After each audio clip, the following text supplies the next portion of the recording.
Hello everybody, welcome to your favourite channel for NEET biology preparation the Bioworld. Ladies and gentleman, हम लोगों ने नया chapter चालू किया हुआ है। चैप्टर का नाम है प्लांट ग्रोथ एंड डेवलपमेंट। अगर आप चाहते हैं कि you get the complete access to all the videos, then you have to register yourself to the bioworld and you will get the additional advantage of test papers, which is very important, and the correction analysis of those test paper. Ladies and gentleman, हम लोग move on करते हैं अपने second lecture की तरफ इस particular chapter का। और सेकेंड लेक्चर है, उसका टाइटल है प्लांट ग्रोथ इज मेजरेबल। मैं बात कर रहा हूँ प्लांट ग्रोथ होता है, जो ये प्लांट ग्रोथ होता है वो मेजरेबल प्रॉपर्टी है। क्या प्लांट ग्रोथ को हम मेजर कर सकते हैं? मेरे ख्याल से हम मेजर कर सकते हैं। कैसे मेजर कर सकते हैं, इसी बात को इस पर्टिकुलर टॉपिक में हम लोग सीखने वाले हैं। ये पर्टिकुलर टॉपिक आपके एनसीईआरटी से डायरेक्टली लिया हुआ है और ऑब्वियसली उसके अंदर कुछ एडिशनल पॉइंट आएंगे ताकि आपके कॉन्सेप्ट ज़्यादा क्लियर हो। तो आपसे रिक्वेस्ट है कि आप अपने एनसीईआरटी का 15.1.2 ये जो टाइटल है ये आप ओपन कर लें and you attend the lecture and after attending my lecture and writing the notes you can read your NCERT. It is always recommended after the lecture immediately आप एनसीईआरटी पढ़िए। तो मैं आपको एग्जैक्टली बताते रहूँगा कि ये पार्ट आपके एनसीईआरटी में एग्जैक्टली कहाँ है। यस सर, सो आपको क्लियरिटी ज़्यादा डेवलप होगी। आपका बहुत बहुत धन्यवाद इस वीडियो में बने रहने के लिए। Here we go. When we talk about the plant growth is measurable या plant growth को हम मेजर कर सकते हैं, इसका मतलब क्या होता है? तो सबसे पहली ये बात है कि अगर हम cell at the cellular level plant growth को हम कैसे मेजर कर सकते हैं, तो आपको ये नोटिस करना होगा कि सेल के लेवल पे अगर किसी भी प्लांट का ग्रोथ होता है तो वो हमको कैसे पता चलता है या हमको कैसे पता चलता है या ये कैसे नोटिफाई होगा। तो एट द सेलुलर लेवल जब कोई भी सेल डिसाइड करता है कि उसको अपनी जर्नी ग्रोथ की तरफ लेके जानी है, यस सर, कोई भी सेल डिसाइड करता है कि उसको अपनी जर्नी ग्रोथ के तरफ लेके जानी है, तो उसको सबसे पहली चीज ये करनी पड़ेगी कि उसको अपना प्रोटोप्लाज्म बढ़ाना पड़ेगा। क्योंकि सेल के अंदर जो प्रोटोप्लाज्म होता है वो लिविंग होता है, सेल वॉल लिविंग नहीं होता है। Protoplasm is the living substance है। तो अगर कोई भी सेल ग्रोथ करने जा रहा है तो ग्रोथ करने से पहले वो अपना प्रोटोप्लाज्म बढ़ाएगा। तो इस बात को हम लिखते हैं at the cellular level growth is due to increase in the protoplasm.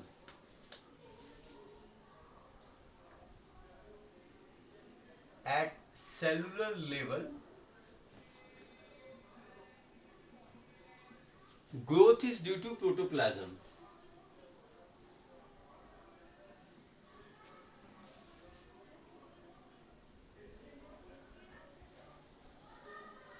Growth is due to increase in protoplasm.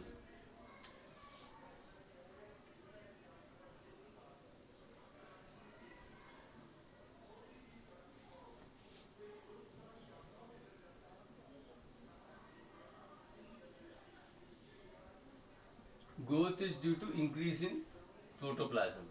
अब इंक्रीज इन प्रोटोप्लाज्म को जब ग्रोथ होता है तो there is always increase in the protoplasm, protoplasm बढ़ेगा।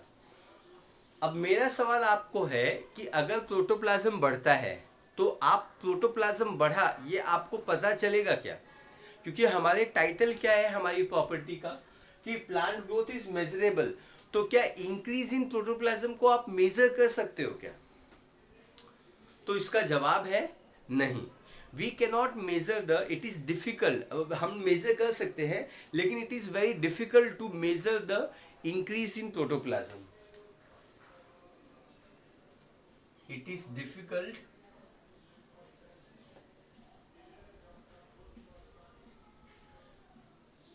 measure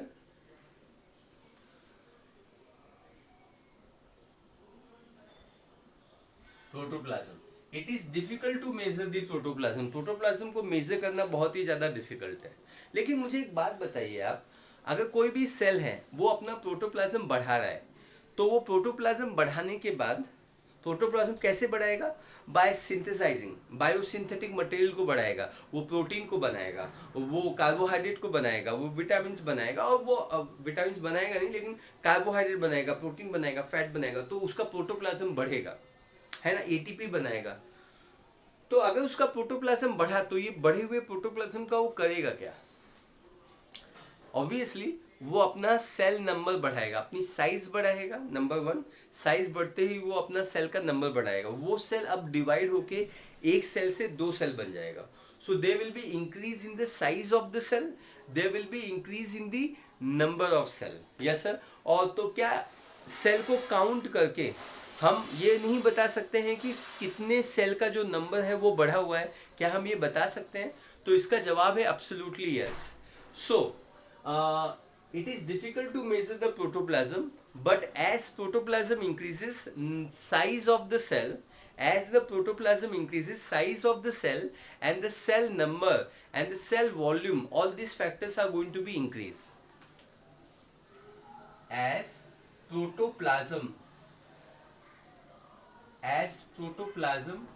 increases, as protoplasm increases, cell number and cell size increases. Yes sir. Cell का number भी बढ़ेगा और सेल की साइज भी बढ़ेगी। तो क्या मैं सेल की साइज जो बढ़ी हुई है, सेल की साइज बढ़ी हुई है या सेल का नंबर बढ़ेगा, क्या मैं उस नंबर को कैलकुलेट कर सकता हूँ? तो इसका जवाब होगा yes. Can I calculate this parameter? क्या मुझे सेल की साइज बढ़ी तो क्या मैं उसको कैलकुलेट करता हूँ? क्या सेल का नंबर बढ़ा हुआ है तो क्या मैं उसको कैलकुलेट करता हूँ? तो मैं आपको एक एग्जांपल देता हूँ। I give you one example. Yes sir. और ये एग्जांपल है सेल नंबर का। This example is associated with the cell number, है ना। एक जो मेज रूट होता है, मेज रूट, देयर इज अ मेज रूट, है ना। मेज रूट जो होता है वो एवरी आवर, हर एक घंटे में एक सेल डिवाइड होते होते आपको 17,500 सेल्स देता है। यस, 17,500 एनसीईआरटी में लिखा हुआ है। इस पैराग्राफ में आप देखिए एनसीईआरटी में कहाँ लिखा हुआ है, उसको हाईलाइट कीजिए। ये नंबर आपको नीट में याद रखना है। So cell number maize root 17,500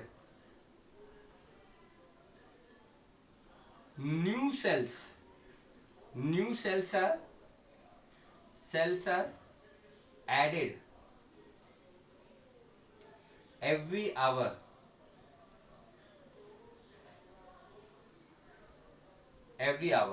हर एक घंटे 17,500 cells are going to be increase. 17,500 cell every hours हम बढ़ा सकते हैं, मतलब बढ़ता है मेज में, ये रियल फैक्ट है।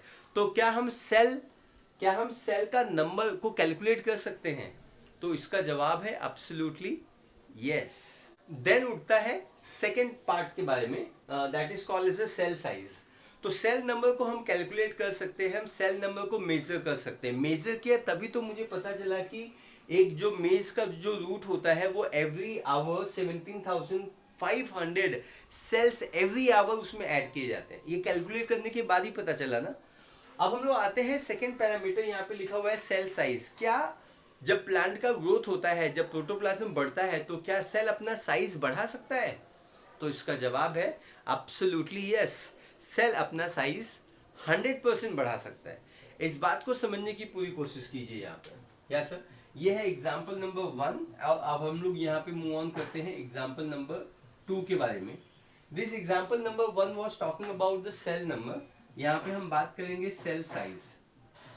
तो ऐसा बोला जाता है, ऐसा कहा जाता है, ऐसा बोला जाता है, वाटरमेलन, पानी में मिलन नहीं, वाटरमेलन फ्रूट का नाम है। यस सर, ये जो वाटरमेलन फ्रूट है, पानी में मिलन,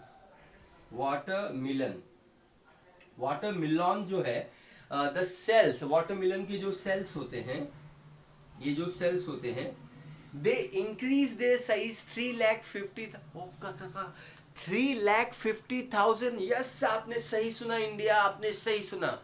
3,50,000 cells increases increases their size, increases their size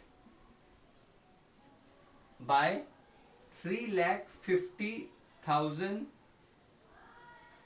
times, 3,50,000 times, 3,50,000 times वो अपनी साइज को बढ़ाते हैं.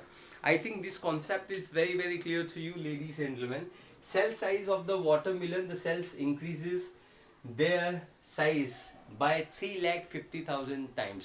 वाटरमेलन को कभी खाए हो, उसमें पानी के अलावा कुछ मिलता नहीं है.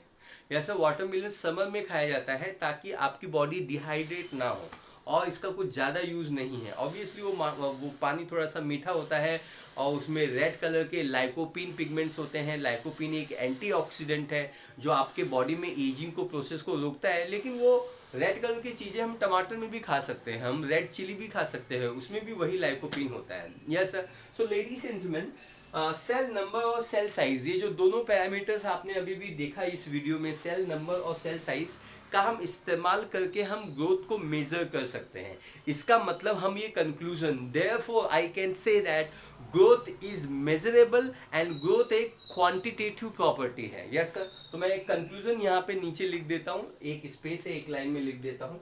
Point number 4,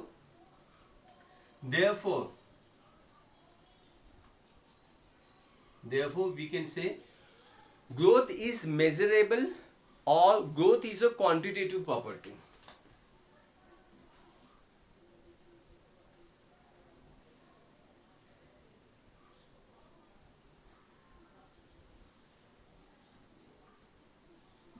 Or it is a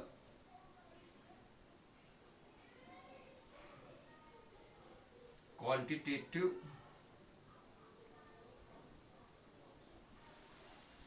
growth is a quantitative property. I think this part is going to be very very clear to you. ये क्वांटिटेटिव मैंने लिखा हुआ है, क्वांटिटेटिव प्रॉपर्टी. इस चीज को आप थोड़ा सा लिख लो क्योंकि ये शायद थोड़ा सा दिखाई नहीं दे रहा है. Yes sir. So I think this part is very very clear. इतना पार्ट आपको क्लियर हो गया है.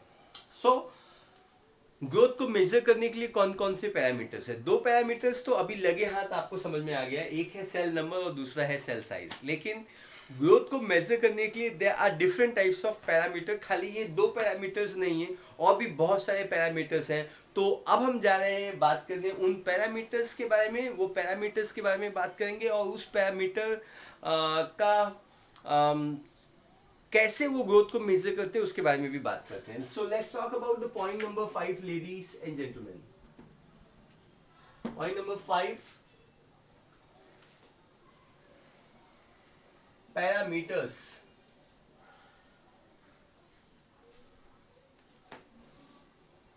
to calculate growth. पहले 2 पैरामीटर्स तो मैंने यहाँ पे डिस्कस कर लिया हुआ है. अब हम मूव ऑन करते हैं. सबसे पहला पैरामीटर है, ये दोनों के अलावा हम फिर से अलग अलग पैरामीटर्स डिस्कस कर रहे हैं. पहला पैरामीटर्स है, इसको हम लोग बोलते हैं फ्रेश वेट. Fresh wait. और जो दूसरा पैरामीटर्स होता है उसको हम बोलते हैं ड्राई वेट.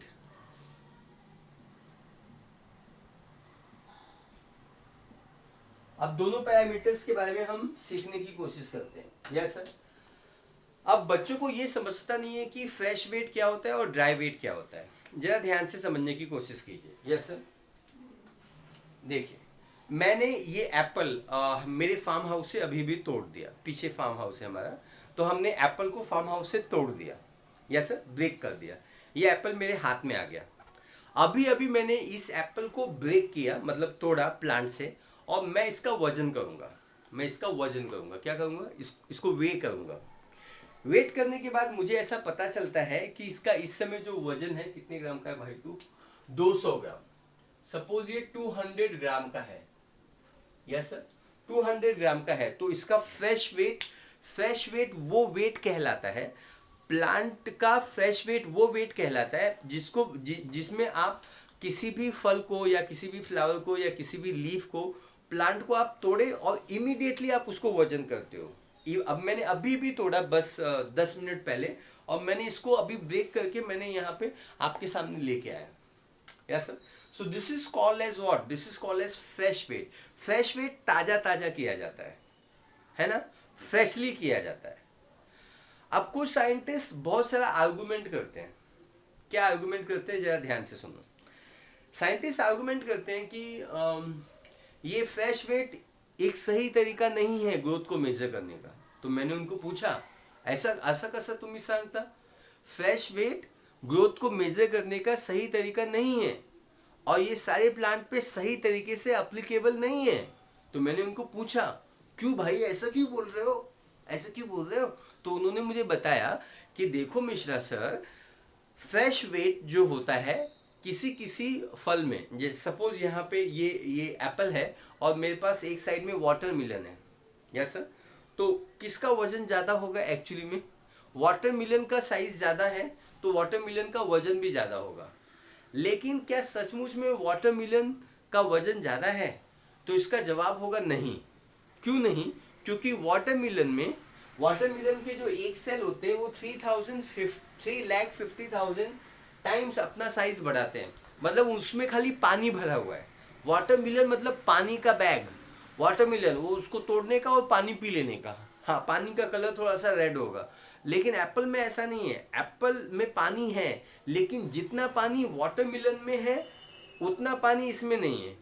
तो साइंटिस्ट ने बोला कि फ्रेश वेट सही तरीका नहीं है ग्रोथ को मेजर करने का। आप क्या करो, आप एप्पल को तोड़ो, आप वाटरमेलन को भी तोड़ो और आप इनको सुखाने के लिए रख दो। सुखाने के लिए रख दो मतलब धूप में रख दो यार, धूप में रख दो। धूप में रख देंगे तो उनको धूप लगेगी तो इसके अंदर का जो पानी होगा वो चला जाएगा।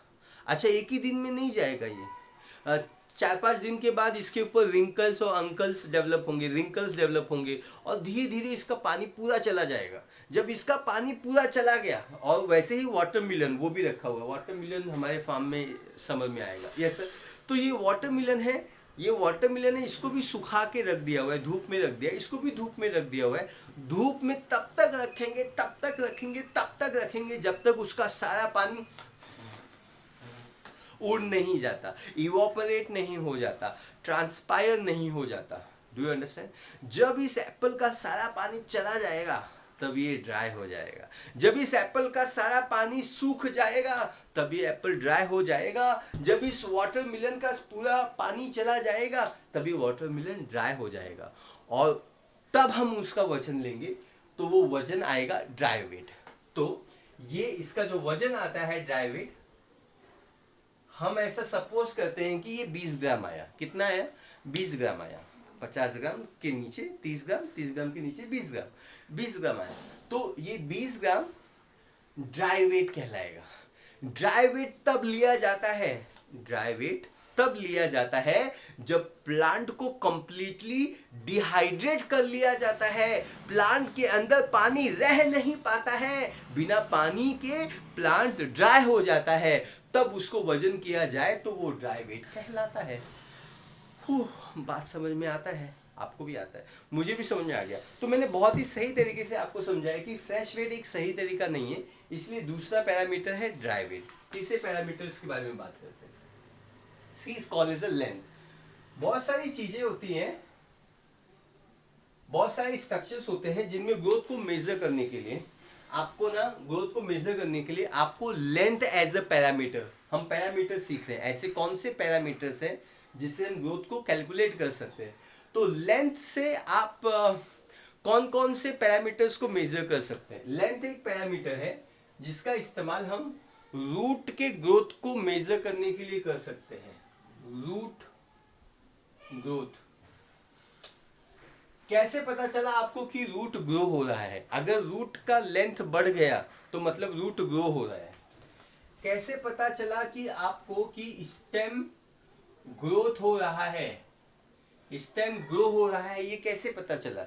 ये ऐसे पता चला कि स्टेम का जो लेंथ है वो बढ़ता जा रहा है। आप किसी बीज को रखते हो और वो 3 दिन के बाद 4 दिन के बाद उसके ग्रोथ में इंक्रीमेंट आता है, तो आप किस पैरामीटर को यूज करोगे? आप लेंथ के पैरामीटर को यूज करोगे। Yes sir. Pollen tube, yes sir, हम पोलन ट्यूब का इस्तेमाल कर सकते हैं पोलन ट्यूब के ग्रोथ को मेजर करने के लिए। ये स्टोरी आपको थोड़ी अच्छे से समझ में आ जानी चाहिए। आप ऐसा सपोज कीजिए कि ये माँ है, सॉरी स्टिग्मा है, स्टिग्मा। आपको मालूम है ना ये डायग्राम, आपने बचपन में जरूर सीखा होगा। ये स्टिग्मा है, ये ओवरी है और ये ओव्यूल है। इसके ऊपर कौन आता है? पोलन ग्रेन आता है। पोलन ग्रेन, पॉलिनेशन मालूम है ना, पॉलिनेशन वो प्रोसेस देखो क्या है लाता है। पोलन ग्रेन देखो ट्रांसफर हो जाता है स्टिग्मा के ऊपर, देखो वो आता है। फिर ये पोलन ग्रेन है ना, पोलन ग्रेन ये पोलन ट्यूब देता है। क्या देता है? पोलन ट्यूब देता है। Yes sir. अब ये पोलन ट्यूब जितना बड़ा होता जाएगा उतना इसका ग्रोथ होता जाएगा, जितना ये बड़ा होता जाएगा उतना इसका ग्रोथ होता जाएगा। तो पोलन ट्यूब में जो ग्रोथ हो रहा है या ग्रोथ नहीं हो रहा है, ये कौन से पैरामीटर का इस्तेमाल करके हम बताते हैं? तो वो पैरामीटर है लेंथ। कौन है वो पैरामीटर? लेंथ।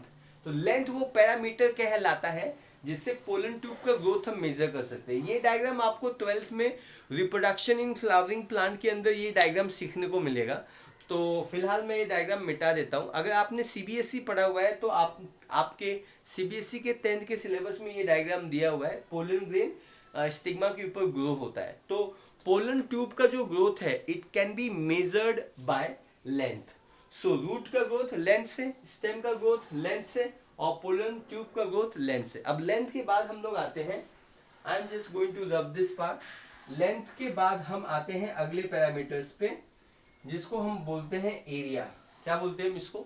एरिया बोलते हैं। Yes sir. If you want you can draw this diagram. थोड़ा पीछे जाओ, ये डायग्राम नजर आएगा। आगे आओगे डायग्राम गायब हो जाएगा।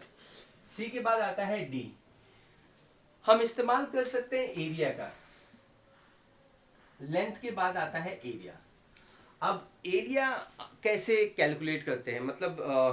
मतलब हम एरिया एज अ पैरामीटर किस पे अप्लाई होगा? तो एरिया जो पैरामीटर है वो अप्लाई होगा लीफ के ऊपर। किसके ऊपर? लीफ के ऊपर। सो अगर कोई भी पत्ता बढ़ रहा है या कम हो रहा है, सॉरी कम नहीं हो सकता, बढ़ रहा है या तेजी से बढ़ रहा है या कम स्लोली बढ़ रहा है, वो कैसे पता लगाएंगे? तो एरिया। तो एरिया एज अ पैरामीटर का हम इस्तेमाल करेंगे to calculate the growth of leaf. मेरे ख्याल से ये पॉइंट समझ में आ गया। डी के बाद फिर आता है E, that is nothing but the volume. तो ये जो वॉल्यूम है ये फ्रूट की साइज को कैलकुलेट करने के काम में आता है। वॉल्यूम फ्रूट की साइज है। जैसे ये एप्पल जब ये बचपन में था, अभी ये 55 में है, लेकिन जब ये बचपन में था ये एप्पल, तो ये छोटी साइज का था, तो इसका वॉल्यूम कम था। अभी इसका वॉल्यूम बढ़ गया है। मतलब तो अगर तुमको volume as a parameter use कर, अगर तुमको फ्रूट की साइज कैलकुलेट करनी है, वाटरमेलन की साइज कैलकुलेट करनी है, बचपन में वाटरमेलन कैसा था और फिर अभी वाटरमेलन कितना है, तो ये कैलकुलेट करने के लिए, फ्रूट की साइज को कैलकुलेट करने के लिए आपको वॉल्यूम का इस्तेमाल करना पड़ेगा। क्या बढ़ा? वॉल्यूम बढ़ा। लेंथ में भी बढ़ा, हाइट बढ़ा। जब तीन फैक्टर आते हैं, लेंथ आता है, ब्रेथ आता है, हाइट आता है, तो हम उस फैक्टर को वॉल्यूम बोलते हैं। Yes sir. So fruit size का हम इस्तेमाल कर सकते हैं to understand the growth in case of, volume का इस्तेमाल कर सकते हैं to understand the growth of fruit की साइज में कितना ग्रोथ हुआ है। तो हमने फ्रेश वेट लिया, ड्राई वेट लिया, लेंथ लिया, एरिया लिया, सेल साइज लिया, सेल नंबर लिया। अब कौन सा फैक्टर बाकी है? Yes sir. सो और कोई भी फैक्टर नहीं बाकी है। हाँ, हम डायमीटर का इस्तेमाल कर सकते हैं। Yes sir, we can use the इस्तेमाल ऑफ डायमीटर, है ना। डायमीटर का इस्तेमाल करके हम किसका ग्रोथ बता सकते हैं? स्टेम के ट्रंक का, stem trunk of stem. Yes sir. Trunk of stem का हम इस्तेमाल कर सकते हैं। ट्रंक ऑफ स्टेम का मतलब क्या होता है, जरा ध्यान से समझिए। अगर कोई भी स्टेम है, मतलब तना है, वो पतला है या मोटा है, ये हम पता लगा सकते हैं ट्रंक ऑफ स्टेम से, दैट इज डायमीटर का इस्तेमाल करके हम ये पता लगा सकते हैं। तो ये सारे फैक्टर्स हैं जो बहुत ही ज़्यादा इंपॉर्टेंट रोल प्ले करते हैं प्लांट के ग्रोथ को मेजर करने के लिए। प्लांट का ग्रोथ एक क्वांटिटेटिव फिनोमिनॉन है, ये लाइन बहुत ही ज़्यादा इंपॉर्टेंट है। क्वांटिटेटिव फिनोमिनॉन है, ये एक मेजरेबल फिनोमिनॉन है, इसको हम मेजर कर सकते हैं। प्लांट का जो ग्रोथ होता है, लास्ट पॉइंट पे हम लोग मूव ऑन करते हैं, 5 के बाद point number 6। Yes sir, last point. Plant का जो ग्रोथ होता है वो इनिशियली वो स्लो होता है, फिर वो बड़ी तेजी से बढ़ता है और फिर वो कांस्टेंट हो जाता है। सो प्लांट ग्रोथ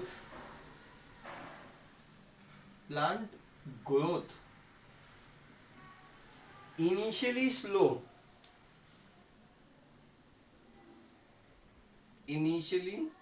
स्लो और इसको हम बोलते हैं lag phase. What we call it as a lag phase. Later वो इंक्रीज होता है, देन rapidly increases। इसको हम बोलते हैं लॉग फेज बोलते हैं, और फिर वो कांस्टेंट हो जाता है। और इस फेज को हम बोलते हैं lag, log and stationary phase.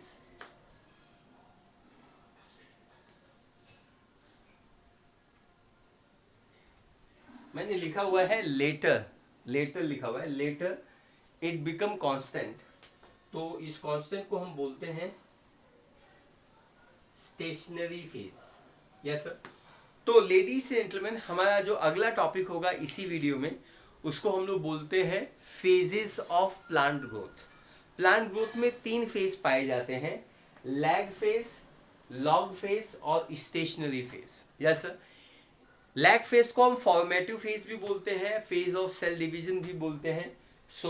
इसमें ग्रोथ होता है लेकिन ग्रोथ स्लो होता है, फिर वो रैपिडली बढ़ता है लॉग फेज में और फिर वो कांस्टेंट हो जाता है, दैट इज स्टेशनरी फेज। तो स्टेशनरी फेज में वो आगे जाके डिमिनिश भी हो जाता है। तो इन सारी बातों के बारे में हम लोग अभी बात करेंगे नेक्स्ट पार्ट में, that is called phases of growth. तो हम जाते हैं अब अगले पार्ट में बात करने, that is called as a phases of growth. आपकी एनसीईआरटी में ये जो पर्टिकुलर टॉपिक है वो 15.1.3 में है, उसका ही टाइटल है phases of growth. Yes sir. Before हम फेजेस ऑफ ग्रोथ के बारे में बात करें, हमको ये बात करनी है कि प्लांट का ग्रोथ आप मेजर कैसे कर सकते हैं। अगर आप प्लांट का ग्रोथ मेजर करना चाहते हैं, और कौन सा पैरामीटर यूज कर करके, लेंथ एज ए पैरामीटर। अगर आप प्लांट का ग्रोथ मेजर करना चाहते हैं तो ऐसे बहुत सारे पैरामीटर्स होते हैं जो हमने यहाँ पे अभी सीखा हुआ था। उसका सेल नंबर है, सेल साइज है, then there is a length है, then there is a volume है, एरिया है, यस ट्रंक का डायमीटर है। There are so many factors, so many parameters जिसको यूज करके हम प्लांट का ग्रोथ मेजर कर सकते हैं। लेकिन ऑक्सेनोमीटर, ऑटोमेटिक ऑक्सेनोमीटर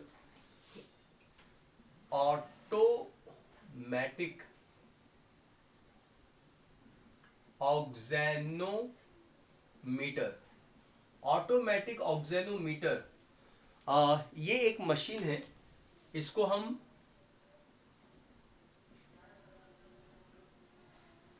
फेफर्स भी बोलते हैं। Pfeffer's is a name of scientist, यहाँ पे पी साइलेंट है।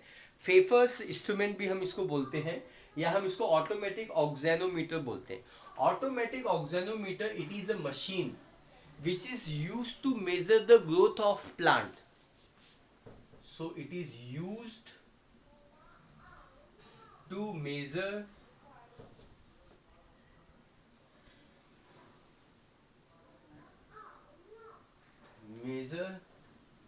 growth of plants in terms of length, in terms of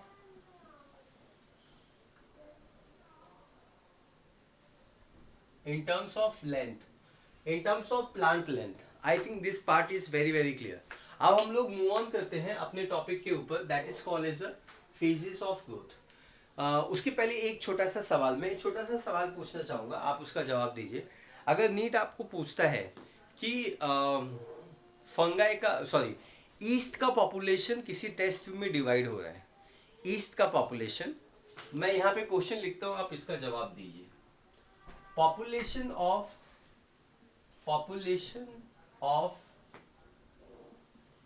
east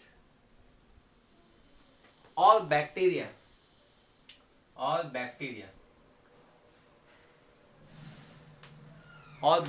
divide in a test tube,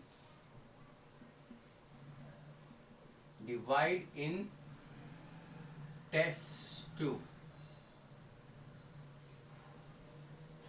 divide हो रहा है टेस्ट ट्यूब में। सवाल ये है कि which parameter is use to calculate the growth. So question ये है, which parameter used, which parameter used to calculate growth को कैलकुलेट करने के लिए कौन सा पैरामीटर यूज किया जाएगा? Yes sir, this is my question. Yes sir, population of yeast और bacteria divide in test tube, which parameter use to calculate the growth. कौन सा पैरामीटर हम यूज करेंगे ग्रोथ को कैलकुलेट करने के लिए? तो आप सोच समझ के इसका जवाब दीजिए। इसका जो सही जवाब होगा, आपने बहुत सारे पैरामीटर सीखे, ABCDE, या सर, उन सब में जो सबसे फेवरेट पैरामीटर्स है जो बैक्टीरिया और ईस्ट के पॉपुलेशन की ग्रोथ को सिग्निफाई करता है, उसको हम कहते हैं cell number. So the answer is always going to be cell number.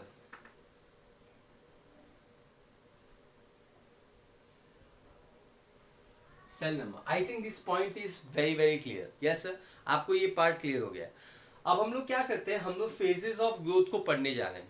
जैसा कि मैंने आपको थोड़ी देर पहले बताया था कि प्लांट का जो ग्रोथ होता है वो कांस्टेंट नहीं रहेगा, उसमें कुछ उतार और चढ़ाव आएंगे। यस सर, सो बिगनिंग में प्लांट का ग्रोथ इनिशियली स्लो रहेगा, उसको हम लोग लैग फेज बोलते हैं, या हम उसको फॉर्मेटिव फेज बोलते हैं। यस सर, सो फॉर्मेटिव वर्ड ज़्यादा हम इस्तेमाल करेंगे अपने सिलेबस में, फॉर्मेटिव फेज बोलते हैं। फिर प्लांट में रैपिड ग्रोथ होता है, उसको हम फेज ऑफ एनलार्जमेंट फेज बोलते हैं।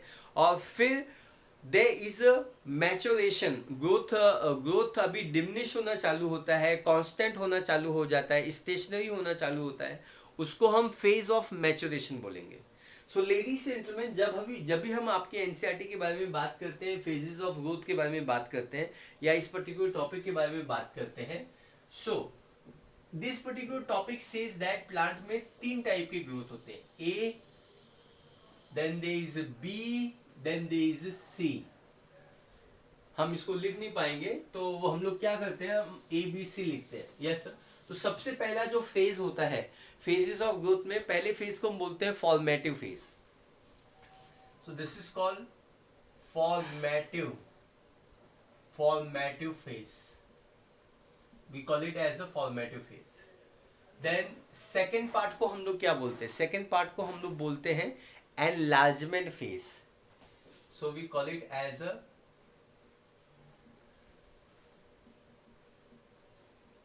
enlargement phase. Then there is a C part. Enlargement के बाद there is a maturation phase. So there is a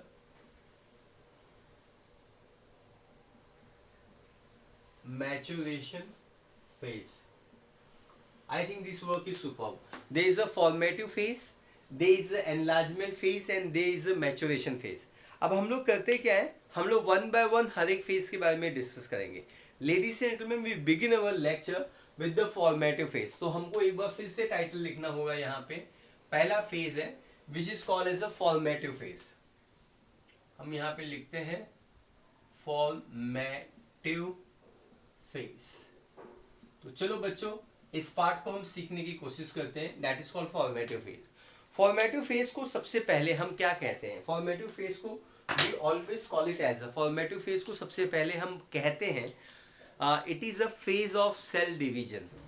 so number 1 point, it is a phase of cell division, division, yes sir, ये phase of cell division है। क्यों बोलते हैं इसको cell division? क्योंकि इस फेज में प्लांट के जो सेल्स होते हैं वो हमेशा डिवाइड और रीडिवाइड करते हैं। जैसे ही मैं बायोलॉजी में वर्ड यूज करता हूं डिवाइड एंड रीडिवाइड, आपको कोई याद आता है? कौन याद आता है आपको? बॉटनी में, बॉटनी में जब भी मिश्रा सर बोलते हैं divide and redivide, divide and redivide, तो आपको किसकी याद आती है? मेरिस्टेम सेल की। Yes sir, meristem. मैंने उस पर शॉर्ट वीडियो भी बनाया हुआ है मेरिस्टेम को डिफाइन करने के लिए, आप वो शॉर्ट वीडियो जरूर देखिएगा। Yes sir, it is very exciting. So formative phase is a phase of cell division, it is a phase of cell division. ये वो फेज कहलाता है, ये वो फेज कहलाता है जिसमें मेरिस्टेमेटिक सेल में पाया जाता है। फॉर्मेटिव फेज वो फेज कहलाता है जिसमें सेल हमेशा डिवाइड हो जाता है। तो जरा पता लगाते हैं कहाँ पे पाया जाता है। So it is found in root apex and shoot apex. Root apex, shoot apex, and in the region of meristem. In region of मैरी या तेरी मेरिस्टेम। यस सर, जहां पे भी मेरिस्टेम पाया जाता है वहां पे ये पाया जाता है फॉर्मेटिव फेज। यहाँ पे मेरिस्टेमेटिक, तो हमको बेसिकली में सीखना है कि मेरिस्टेम क्या होता है एग्जैक्टली। फॉर्मेटिव फेज वो फेज कहलाता है जिसके अंदर इस फेज में जो भी सेल रहेगा हमेशा डिवाइड और रीडिवाइड करेगा। प्लांट में ऐसा कौन सा सेल है जो हमेशा डिवाइड और रीडिवाइड करेगा? So it is always going to be root का apex and shoot का apex and the region of meristem. So meristematic tissue जो होंगे या meristematic जो cells होंगे वो हमेशा डिवाइड और रीडिवाइड करेंगे। तो हमको ये सीखना होगा कि meristematic सेल के क्या क्या स्ट्रक्चर्स हैं which are very very important, है ना। तो सबसे पहले हम लिख देते हैं meristematic cells will always divide and redivide.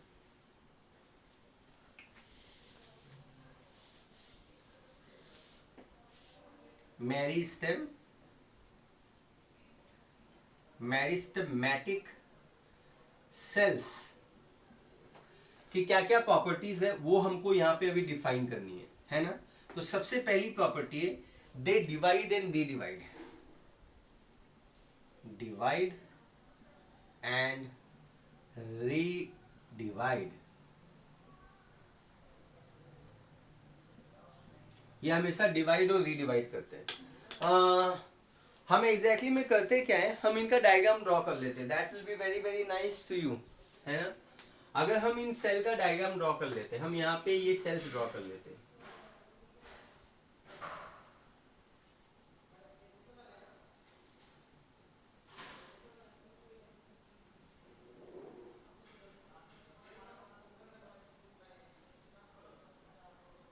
Yes sir, अब इस सेल्स के अंदर there is a dense nucleus, यहाँ पे न्यूक्लियस पाया जाता है जो सेंटर में पाया जाता है।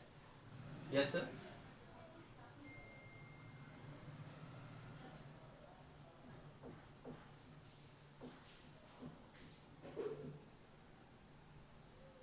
इसका प्रोटोप्लाज्म बड़ा ही डेंस होता है, न्यूक्लियस एग्जैक्टली सेंटर में पाया जाता है। ये न्यूक्लियस मेटाबॉलिकली बहुत ही ज्यादा एक्टिव रहता है। So they have a dense protoplasm, तो इसको हम थोड़ा सा डेंस बनाते जाएंगे।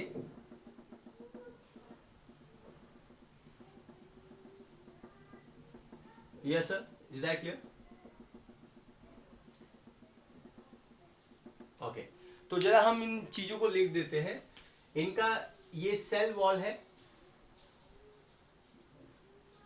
सेल वॉल सेल्यूलोज से बना होगा, थिन होगा। हम ये पॉइंट यहाँ पे जरूर लिखेंगे। न्यूक्लियस हमेशा सेंटर में पाया जाएगा। प्रोटोप्लाज्म हमेशा, protoplasm will be always dense रहेगा।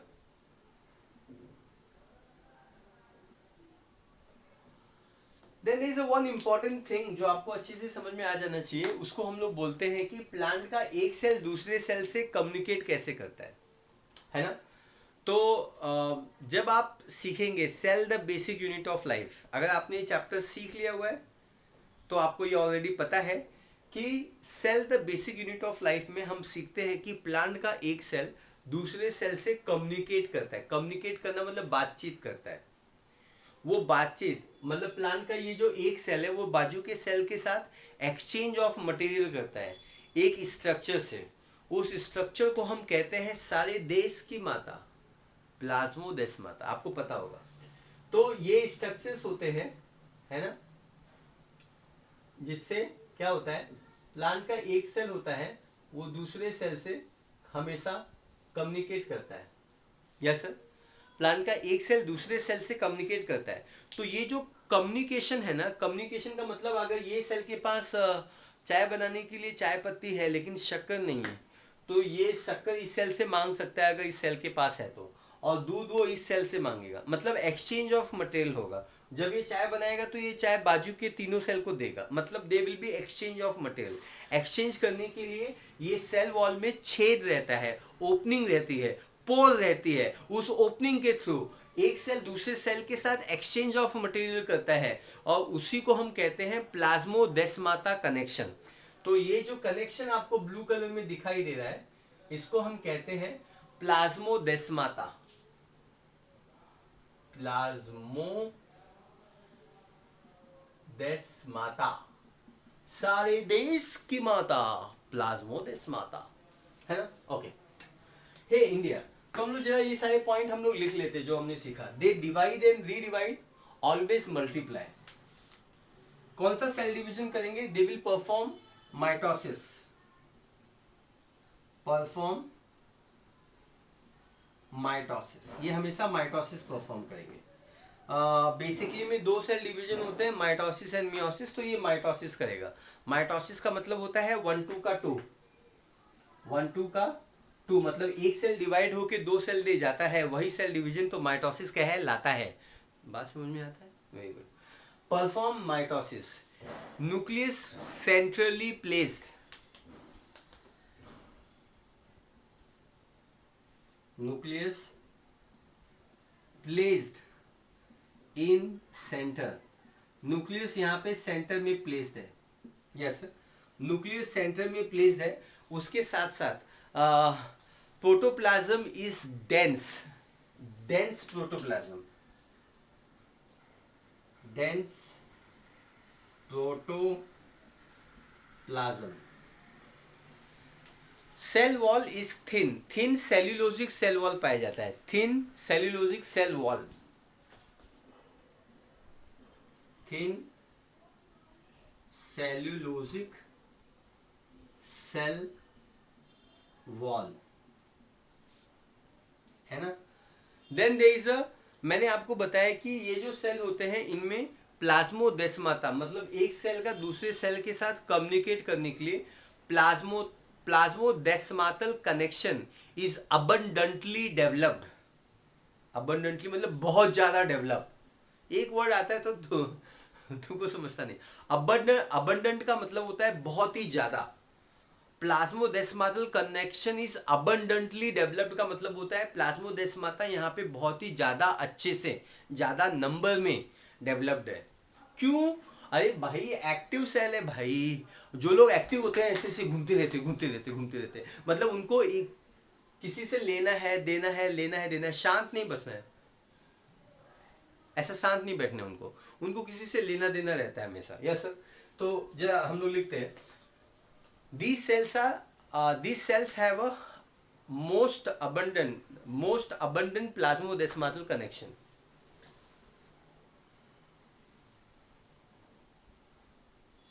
दिखाई दे रहा है ना? They have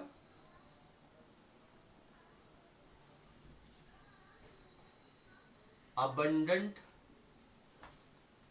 plasmodesmatal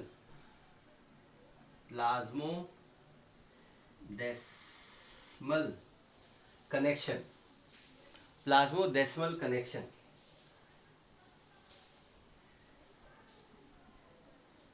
इसमें प्लाज्मोडेस्मल, इसके अंदर प्लाज्मोडेस्मल कनेक्शंस ज्यादा डेवलप्ड है।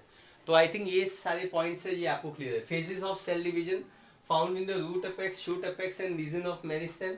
Meristematic cells divide and redivide, perform mitosis, nucleus plays in the center, dense protoplasm, thin cellulosic cell wall, and they have abundant plasmodesmal connections.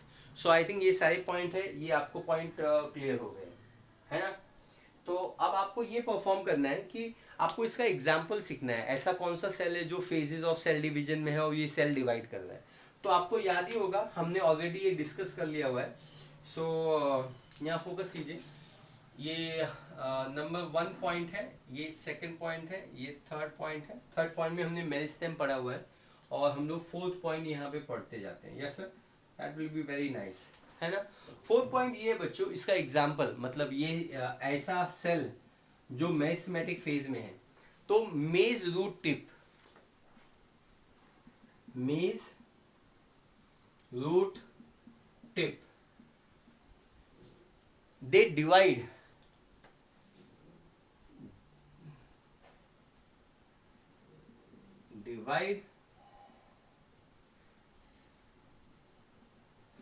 and give rise to, they will divide and give rise to 17,500 cells every hours.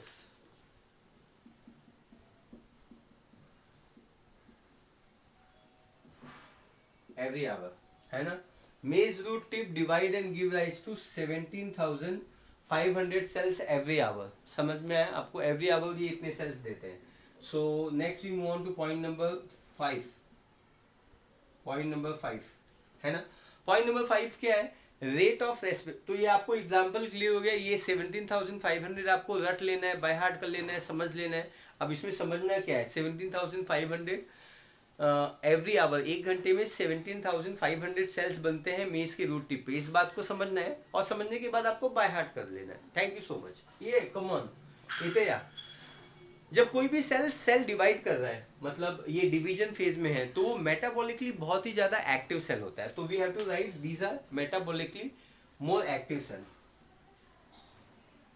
Metabolically active cells. अगर कोई भी sales metabolically active है तो उसमें rate of respiration high होगा। दे show high rate of respiration, इनके पास rate of respiration है वो ज्यादा है। मेटाबॉलिकली एक्टिव सेल्स है, दे shows high rate of respiration. I think ये सारे पॉइंट्स हैं वो आपको क्लियर हो गए, इसमें आपको कोई भी डाउट नहीं है। यस सर, पक्का। सो और कुछ पॉइंट इसमें बचे हुए, ओके, तो इसमें और कोई पॉइंट नहीं है। फाइनली आपको ये सीखना है कि as the number of cell increases the size of that region is always going to be increases, है ना। Due to cell division growth point shows some increases in their size.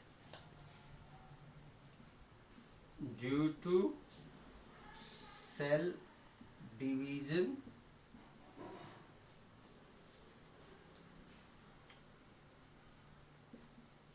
there is increases in size. There is increases in size. Size बढ़ेगा, plant का size बढ़ेगा obviously. अगर number of cell बढ़ेंगे तो size बढ़ता जाएगा। मेरे ख्याल से ये पार्ट आपको समझ में आ गया। मैं एक बार रिवाइज कर देता हूँ, इनकेस आपको कुछ मिस हुआ है तो वो चीज़ें अच्छी जगह पे प्लेस हो जाएंगी। हमने स्टार्ट किया था ऑटोमेटिक ऑक्सीजनोमीटर, ये एडवांस पॉइंट है, ये आपको बुलेट पॉइंट्स लिखना था अलग से, ये इस टॉपिक का पार्ट नहीं है। और ऑटोमेटिक ऑक्सीजनोमीटर को हम फेबर्स बोलते हैं, पी साइलेंट है, फेबर्स इंस्ट्रूमेंट है, और ये यूज किया जाता है ये machine to measure the growth of the plant in terms of length.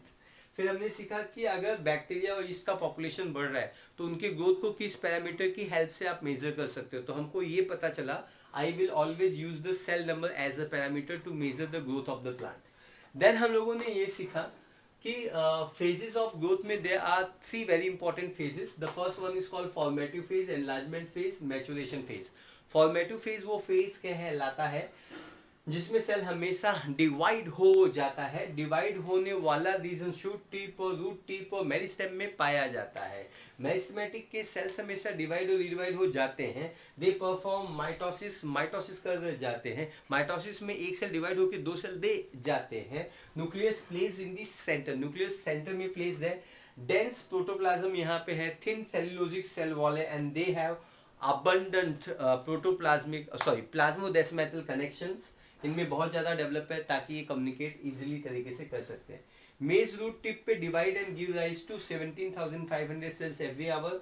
Metabolically it is active cells and they shows high rate of respiration due to cell division, there is increases in size. So I think ये सारा point है वो clear हो गया। अब हम इस video में आगे बढ़ते हैं। B that is phase of enlargement. Enlargement phase के बारे में हम लोग बात करने जा रहे हैं। यस सर, आई होप ये पार्ट आपको क्लियर हो गया है। Thank you so much. So ladies and gentleman, अब हम लोग बात करने जा रहे हैं सेकेंड फेज के बारे में, और इस फेज का नाम आप सभी को पता होना चाहिए। इस फेज को हम बोलते हैं फेज ऑफ एनलार्जमेंट।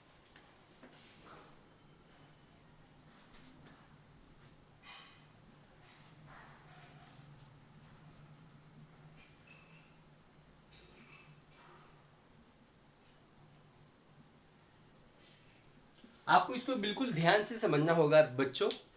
आपको ये समझना होगा कि फेज ऑफ एनलार्जमेंट, एनलार्जमेंट का मतलब होता है सेल की साइज बढ़ जाना। Yes sir. तो यहाँ पे इस पर्टिकुलर फेज में, पहले फेज में सेल डिवाइड हुआ था। तो अगर मुझे डायग्रामेटिकली आपको एक्सप्लेन करना है तो ये हमारा पहले फेज का सेल्स था। आपको मालूम है this was the hexagonal cell. ये मेरिस्टेमेटिक सेल्स था और ये इसके अंदर न्यूक्लियस था, और इसका जो साइटोप्लाज्म था वो काफी डेंस था। There is one more cell organelle जो यहाँ पे पाया जाता है, जो बहुत ही छोटी साइज का था। ये जो छोटी साइज का जो सेल ऑर्गेनेल है उसको हम हमेशा कहते हैं, we always call it as a water vacuole. इसको हम कहते हैं वाटर वैक्यूल।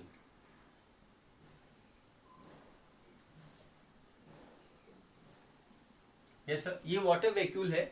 और ये फॉर्मेटिव फेज का सेल था। मतलब ये सेल कौन से फेज में है? फॉर्मेटिव फेज में ये पर्टिकुलर सेल था। एकदम क्लियर है। अब फॉर्मेटिव फेज से जब कोई भी सेल फॉर्मेटिव फेज के जो सेल्स होते हैं वो मेरिस्टेमेटिक प्रेजेंट होते हैं। मेरिस्टेमेटिक होते हैं मतलब वो हमेशा डिवाइड और रीडिवाइड करते हैं। और जस्ट बिहाइंड द मेरिस्टेमेटिक आपको सेल्स मिलेंगे और वो सेल्स फेज ऑफ इलॉन्गेशन में पाए जाएंगे। तो सबसे पहला पॉइंट मैं यहाँ पे मेंशन करना चाहूंगा, these cells are located just behind the meristematic region. Located just behind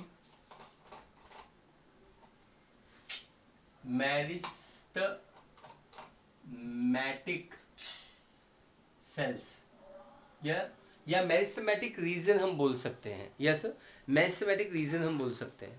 आपको दिखाई नहीं दे रहा है, एक मिनट। हम so I think now it is very very clear. Yes sir, everybody focus again. Phase of enlargement है, it is located just behind the meristematic cells. ये पॉइंट आपको क्लियर होना चाहिए। तो ये जो पर्टिकुलर सेल है इस समय फॉर्मेटिव फेज में है। फॉर्मेटिव फेज से एनलार्जमेंट की जर्नी कैसी होती है उसके बारे में हम लोग बात करने वाले हैं। फॉर्मेटिव फेज में जो भी सेल्स रहेगा वो अपना बायोसिंथेसिस करेगा। क्या करेगा?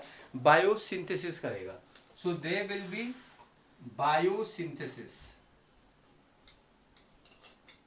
और जैसे ही यहाँ पे बायोसिंथेसिस होगा, there will be biosynthesis of amino acid. यहाँ पे अमीनो एसिड बनेंगे, ग्लूकोज बनेंगे, माल्टोज बनेंगे। जो भी रिजर्व फूड है स्टार्च वो ब्रेक होके माल्टोज और ग्लूकोज में कन्वर्ट हो जाएगा। So biosynthesis of amino acids, glucose and solutes. ये जो सोल्यूट्स है एक्सेट्रा, ये सब बनना चालू हो जाएंगे। इनका सिंथेसिस होना चालू हो जाएगा। अब जैसे ही ये जो पर्टिकुलर सेल है इसके अंदर बायोसिंथेसिस होना चालू हो जाएगा, आप देख सकते हैं, आप ऐसा समझिए कि ये जो ब्लैक कलर है वो इंडिकेट करता है सोल्यूट। सोल्यूट का मतलब होता है चार्ज आयन, उसमें अमीनो एसिड भी आ सकता है, सोडियम क्लोराइड पोटेशियम आयंस भी आ सकते हैं, ग्लूकोज भी आ सकते हैं, क्योंकि ग्लूकोज के कुछ ग्रुप चार्ज होते हैं, है ना। तो ये चार्ज हो गए, ठीक है। तो यहाँ पे सोल्यूट बढ़ता जा रहा है, सोल्यूट का सिंथेसिस हो रहा है। जैसे ही सोल्यूट का सिंथेसिस होना चालू हो जाएगा, यहाँ पे नमक का कंटेंट बढ़ जाएगा, सोल्यूट का कंटेंट बढ़ जाएगा, सॉल्ट का कंटेंट बढ़ जाएगा। हमेशा याद रखना, बायोलॉजी में हम सॉल्ट उसको बोलते हैं जो चार्ज है, या तो पॉजिटिव चार्ज है या तो नेगेटिव चार्ज है। बायोलॉजी में सॉल्ट का मतलब जस्ट NaCl या नमक नहीं होता है। बायोलॉजी में सोल्यूट का मतलब या सॉल्ट का मतलब होता है ऐसी कोई भी चीज जो चार्ज है। बिल्कुल क्लियर, वेरी गुड। आगे बढ़ते हैं बच्चों। फॉर्मेटिव फेज में दे विल बी बायोसिंथेसिस। जैसे ही बायोसिंथेसिस होगा, अमीनो एसिड ये सारी चीजें हैं वो बनना चालू हो जाएंगी, and solute concentration of the protoplasm, इस प्रोटोप्लाज्म का जो सोल्यूट कॉन्सेंट्रेशन है वो बढ़ जाएगा। यहाँ पे जो सोल्यूट कॉन्सेंट्रेशन है वो यहाँ पे इंक्रीज हो जाएगा। आपको मैंने हमेशा बचपन से एक बात बताई है कि जब भी सोल्यूट का कॉन्सेंट्रेशन बढ़ता है तो वो किसको बुलाता है हेल्प के लिए? पानी। पानी जो है वो सोल्यूट का दीवाना है। पानी सोल्यूट का दीवाना होता है। जहां जहां देखो सोल्यूट ज्यादा होता है उसके पीछे देखो पानी जाता है। नमक ज्यादा तो उसके पीछे पानी जाएगा, नमक ज्यादा तो उसके पीछे पानी जाएगा, सोल्यूट ज्यादा तो उसके पीछे पानी जाएगा। इस बात को आप अच्छे से समझ लीजिए। तो बच्चों क्या होगा, यहाँ पे पानी की एंट्री होना चालू हो जाएगी। Water enter, water enter. Yes sir, ये वाटर एंटर है ना। ये मेरिस्टेमेटिक सेल्स नहीं है, ये ग्रीन वाला वो सेल्स है जो मेरिस्टेमेटिक से डिवाइड होके बना हुआ है। मेरिस्टेमेटिक कभी भी सेल एनलार्ज नहीं होगा, मेरिस्टेमेटिक से बन के जो सेल्स है वो एनलार्ज होंगे। कर लो तुम्हारा, इजी ना। ओके, तो ये जो ग्रीन कलर का सेल है ये फॉर्मेटिव फेज में है। बायोसिंथेसिस ऑफ अमीनो एसिड होता है, सोल्यूट का कॉन्सेंट्रेशन इंक्रीज होता है। तो मैं यहाँ पे लिखता हूँ सोल्यूट कॉन्सेंट्रेशन इंक्रीजेस।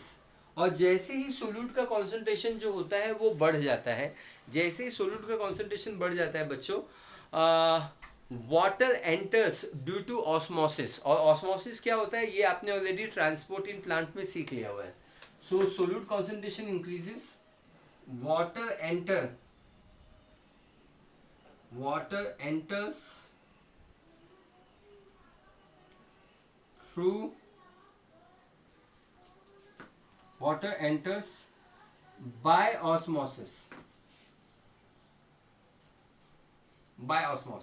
ऑस्मोसिस की वजह से पानी की एंट्री होना चालू हो जाती है। जैसे ही वाटर एंटर होता है, ये जो वैक्यूल जो छोटी साइज का था अब उसकी साइज बढ़ जाती है। बच्चों देखो कैसे कैसे चेंजेस आते हैं। तो वाटर वैक्यूल की साइज जो होती है वो बढ़ जाती है।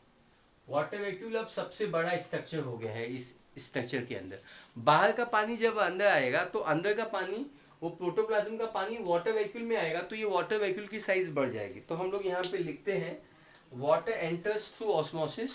एंड नेक्स्ट स्टेज में क्या होगा, मैं यहाँ पे लिखता हूँ नेक्स्ट स्टेज में the water vacuole, the size of water vacuole increases, size of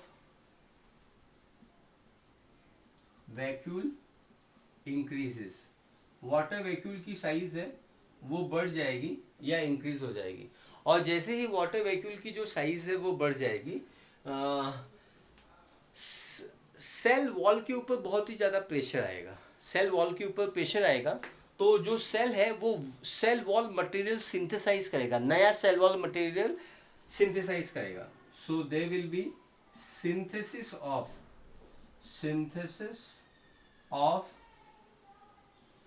cell wall material.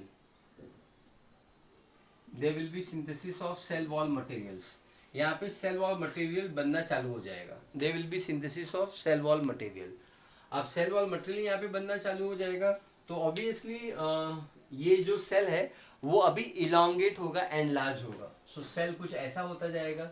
ये इसका सेल वॉल है और आप देख सकते हैं कि सेल अभी थोड़ा सा लेंथ वाइज बढ़ता जा रहा है। Yes sir. सो आप देख सकते हैं सेल लेंथ वाइज बढ़ता जा रहा है। इसका जो न्यूक्लियस है वो अब साइड में आ जाएगा, और ये प्रोटोप्लाज्म है वो यहाँ पे प्रोटोप्लाज्म तो वैसे ही प्रेजेंट होगा। तो this structure is called as a nucleus. ये सेल वॉल है, सेल वॉल है, और ये वैक्यूल है। मेरे ख्याल से आपको कॉन्सेप्ट क्लियर हो गया है। Size of the vacuole increases होगा, synthesis of cell wall material बनेगा, न्यू सेल वॉल मटेरियल आप लिख सकते हैं, न्यू सेल वॉल मटेरियल बनेगा, न्यू सेल वॉल मटेरियल यहाँ पे बनेगा। और जैसे ही न्यू सेल वॉल मटेरियल यहाँ पे बनेगा, there will be increase in the length of the cell. मैं यहाँ पे लिखता हूँ increase in length of cell, there will be increase in length of cell। हमेशा सेल का जो लेंथ होगा वो बढ़ता जाएगा, सेल का जो लेंथ होगा वो इंक्रीज होता जाएगा। जैसे ही सेल का जो लेंथ है वो बढ़ जाएगा, सेल का लेंथ है जो बढ़ जाएगा, फिर एग्जैक्टली में होगा क्या, सेल का लेंथ जैसे ही बढ़ेगा तो इस फेज को इसीलिए हम सेल इलोंगेशन फेज भी बोलते हैं, या फेज ऑफ इलोंगेशन भी बोलते हैं। इलोंगेशन का मतलब होता है इंक्रीज इन लेंथ, लेंथ बढ़ने को ही हम इलोंगेशन, लॉन्ग, ज्यादा लॉन्ग होना ही इलोंगेशन है। And there is a increases, increases in length of cell, hence this phase is also called phase of elongation, phase of elongation, इसको हम phase of elongation भी बोलते हैं। आई थिंक ये अंडरस्टैंडिंग आपको डेवलप हो जानी चाहिए और ये कॉन्सेप्ट आपको क्लियर हो गया है। Yes sir. सेल की साइज बढ़ती है, सेल एनलार्ज होता है, इसका एग्जाम्पल, इसका लाइव एग्जाम्पल देखते हैं। यस सर, हम लोग यहाँ पे आ जाते हैं। तो जो एग्जाम्पल हम डिस्कस करने वाले हैं वो एग्जाम्पल भी हमने ऑलरेडी डिस्कस किया हुआ है। एक जो वाटरमेलन के जो सेल्स होते हैं, वाटरमेलन के सेल्स वो 3,50,000 टाइम्स अपनी साइज बढ़ाते हैं, एनलार्ज करते हैं, और ये सेकेंड फेज में होता है, that is phase of enlargement. Cells of watermelon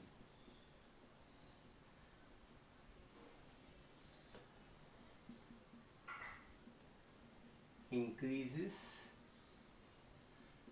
size up to 3,50,000, 3,50,000।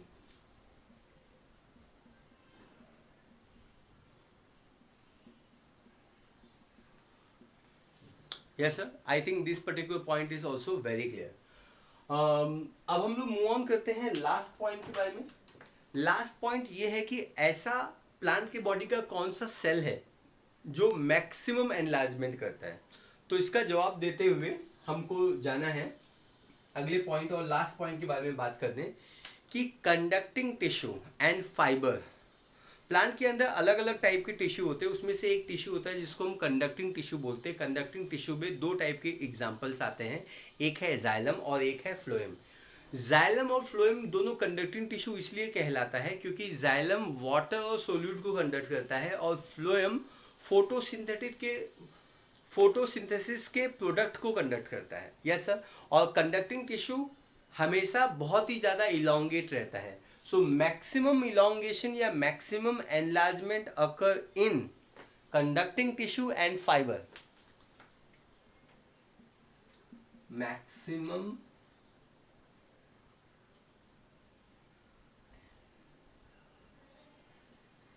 maximum enlargement occur conducting tissue,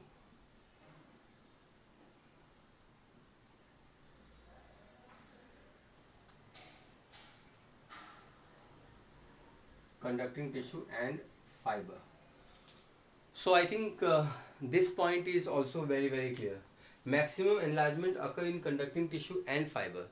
सो यहाँ पे हम लोग फेजेस ऑफ एनलार्जमेंट या फेजेस ऑफ इलोंगेशन के बारे में ख़त्म करते हैं बात। मैं एक बार रिपीट कर देता हूँ, फेज ऑफ एनलार्जमेंट एग्जैक्टली क्या होता है और कहाँ पे लोकेटेड है?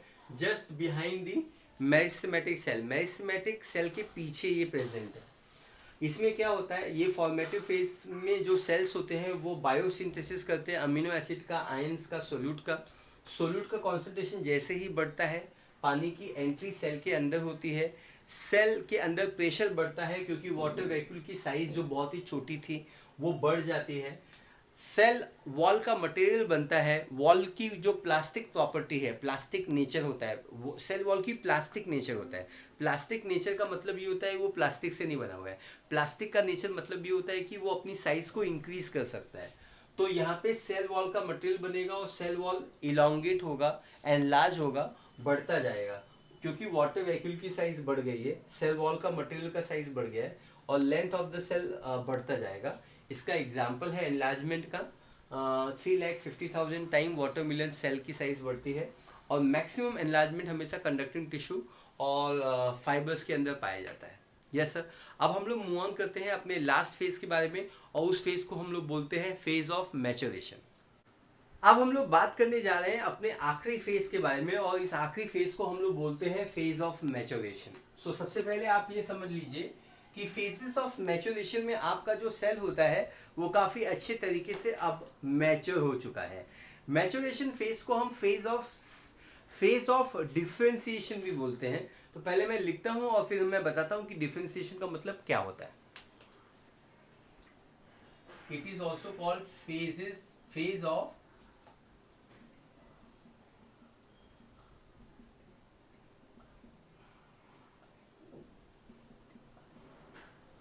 इसको हम फेज ऑफ डिफरेंशिएशन भी बोलते हैं। जैसा डिफरेंशिएशन का मतलब क्या होता है? डिफरेंशिएशन का मतलब होता है स्पेशलाइजेशन। डिफरेंशिएशन का मतलब क्या होता है? स्पेशलाइजेशन। डिफरेंशिएशन का मतलब होता है specialisation. Yes sir. So it is a phase of differentiation या it is a phase of specialisation, हम इसको ये नाम देते हैं। आपको ये अंडरस्टैंड करना है कि कोई भी सेल डिफ्रेंशिएट होना या मैच्योर होना इसका मतलब क्या होता है। देखिए आप अभी पढ़ाई कर रहे हो, हाँ पहले डिफ्रेंशिएशन का मतलब होता है स्पेशलाइज होना। मैं किस लिए स्पेशलाइज हूँ? I am specialise to teach biology. मैं फिजिक्स केमिस्ट्री नहीं पढ़ा सकता, ऐसा कुछ नहीं कि मैं पार्ट टाइम में जाके इवनिंग में फिजिक्स और केमिस्ट्री पढ़ाता हूँ। I teach biology because my degree is in biology. I am differentiated, I am specialised for biology. ऐसे ही प्लांट में अलग अलग टाइप के सेल्स होते हैं। एग्जाम्पल नंबर वन, प्लांट में एक सेल बोलते हैं, हम इस सेल को बोलते हैं रूट हेयर सेल। ये जो रूट हेयर सेल होता है इनके पास सेल्स होता है और ये सेल्स के पास रूट हेयर होता है, ये न्यूक्लियस होता है, ये वैक्यूल होता है और ये जो सेल है इस स्ट्रक्चर को हम रूट हेयर बोलते हैं।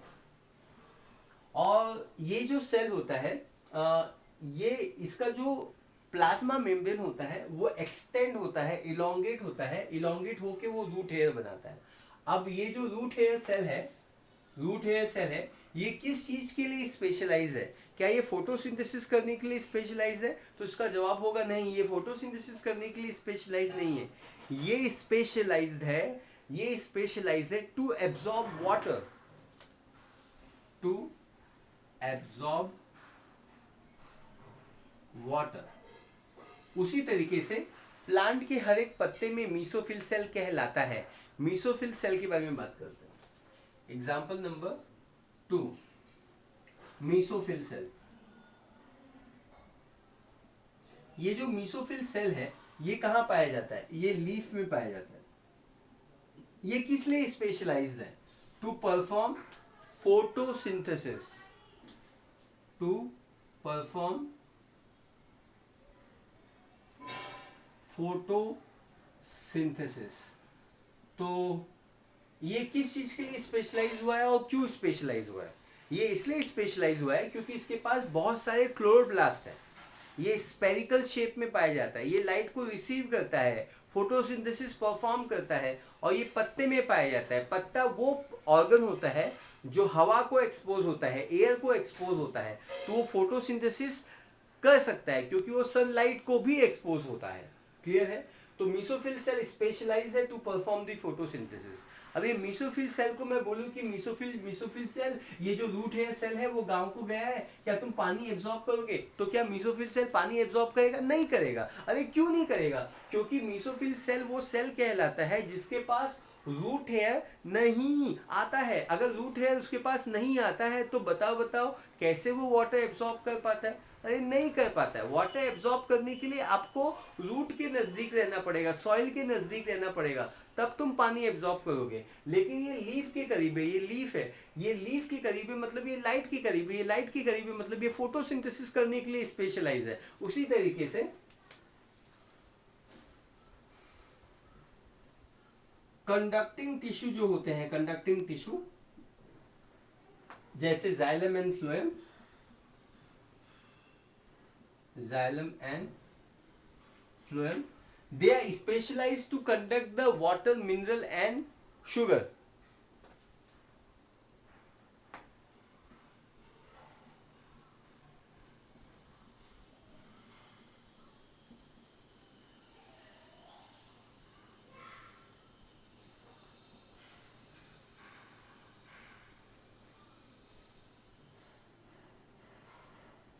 ये वाटर मिनरल शुगर को कंडक्ट करेंगे। तो आपको क्या समझ में आया कि मैच्योरेशन और डिफरेंशिएशन का मतलब क्या होता है?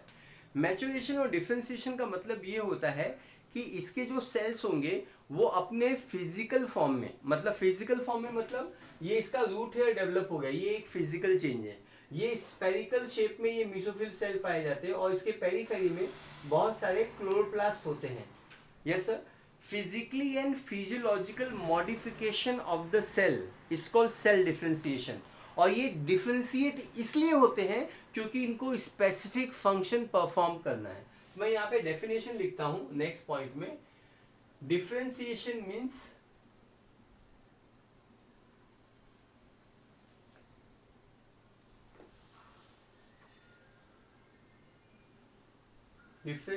Means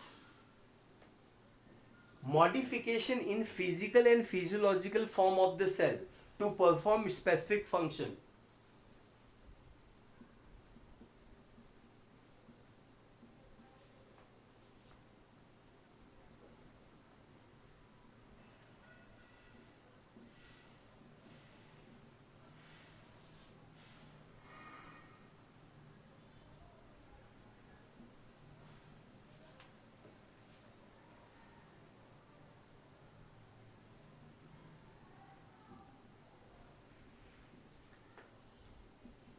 structure of cell to perform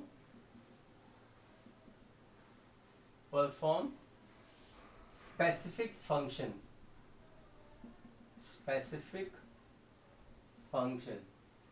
है ना। तो सेल्स स्पेशल परफॉर्म, अगर कोई भी सेल स्पेशल फंक्शन परफॉर्म करता है मतलब वो डिफ्रेंशिएटेड है, वो मैच्योर है। अगर वो नहीं करता है तो उसको अभी भी डिफ्रेंशिएट होना है। आप इस समय डिफ्रेंशिएटेड हो, जरा बताइए मुझे। तो आप इस समय डिफ्रेंशिएटेड नहीं हो, क्या आप डिफ्रेंशिएटेड हो सकते हो? लाइफ का पर्पस ये होता है कि अपने लाइफ में डिफ्रेंशिएट हो जाना। तो आप स्पेशलाइज होने जा रहे हो और उस कोशिश में आप मेडिकल की पढ़ाई कर रहे हो। मेडिकल को पढ़ाई करने के लिए जो एंट्रेंस क्वालिफाई करना है मतलब नीट, आप उसकी तैयारी कर रहे हो। Is that clear? सो अभी आप स्पेशलाइज्ड नहीं हो, अभी आप डिफ्रेंशिएटेड नहीं हो। नीट क्वालिफाई कर लोगे तो आप अपने स्पेशलाइजेशन होने के एक स्टेप नज़दीक आ जाओगे। एमबीबीएस का first year, second year, third year, fourth year धीरे धीरे हो जाएगा, आपको सर्टिफिकेट मिल जाएंगे, आप अपनी प्रैक्टिस कर सकते हो गए आप स्पेशलाइज। और भी स्पेशलाइजेशन करना है, एमडी करना है, कार्डियोलॉजिस्ट बनना है, किडनी का डॉक्टर बनना है, ब्रेन का डॉक्टर बनना है, तो आप आगे भी स्पेशलाइज हो सकते हो। Yes sir. स्पेशलाइजेशन का कोई लिमिट नहीं है, वो एक अनलिमिटेड है। आप जितना चाहो उतना डिटेल में जा सकते हो। हार्ट के अंदर भी सुपर स्पेशलाइजेशन आप पा सकते हो। Do you understand? आप 2 ऑर्गन के स्पेशलाइज्ड डॉक्टर बन सकते हो। तो डिफरेंशिएशन, मैं ऐसा कहना चाहूँगा कि डिफरेंशिएशन एक जर्नी है मेरे दोस्त। जब तक आप स्पेसिफिक काम करोगे तो आप डिफ्रेंशिएट हो जाओगे, और आप स्पेसिफिक काम नहीं कर रहे हो मतलब आप अभी भी डिफ्रेंशिएटेड नहीं हो। आई think this concept is very very clear. मैं एक बार रिपीट कर देता हूँ। फेजेस ऑफ मैचुरेशन वो फेज कहलाता है जिसको फेज ऑफ डिफरेंशिएशन भी कहा जाता है। डिफरेंशिएशन का मतलब स्पेशलाइजेशन कहलाता है। इसमें इसमें जो एनलार्ज सेल है वो अपने आप को स्पेशलाइज करता है, अपने आप को फिजिकल और फिजियोलॉजिकल स्ट्रक्चर में बदलाव लाता है ताकि वो स्पेसिफिक फंक्शन परफॉर्म कर सके। और इसके 3 एग्जाम्पल हमने डिस्कस किए थे। Root hair cell to absorb the water, mesophyll cell to perform photosynthesis, and conducting tissue that is xylem and phloem specialized to conduct water and mineral and sugar. I think all these concepts are very very clear to you. Yes sir. आज के लिए बस इतना ही। will see you in again another fascinating lecture. आपका बहुत बहुत धन्यवाद इस वीडियो में बने रहने के लिए। इन केस आपको कैसा लगा वीडियो आप कमेंट कर सकते हैं। Like the video, subscribe the channel, share the video, and thank you so much. So this is Vijay Mishra signing off for now, and see you tomorrow in the next lecture. Jai Hind.